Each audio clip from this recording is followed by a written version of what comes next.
Il était une fois un homme nommé Thomas, un jeune philosophe passionné par la vérité, les idées et la sagesse. Dans son petit appartement, les murs étaient couverts de livres. Platon, Kant, Nietzsche, il cherchait sans cesse à comprendre le sens profond de la vie. Un jour, il rencontra Léa. Elle, c'était tout le contraire.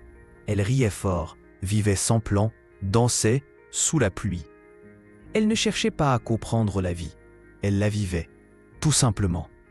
Au début, ils se complétaient. Elle lui apprenait la joie simple du présent. Lui montrait la beauté des pensées profondes. Ils s'aimaient comme deux mondes qui se rencontrent pour la première fois. Mais avec le temps, leurs différences devinrent des distances. Léa voulait sortir, voyager, sentir le vent sur son visage. Thomas, lui, préférait rester à écrire, à méditer sur le sens de l'existence.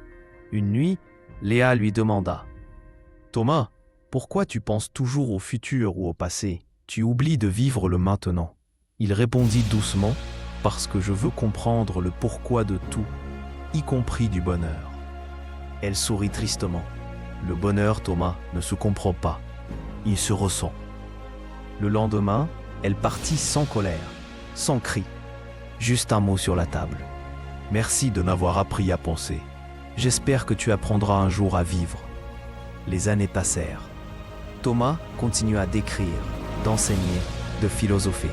Il devint un grand penseur, cité, respecté. Mais chaque fois qu'il parlait d'amour, sa voix tremblait un peu.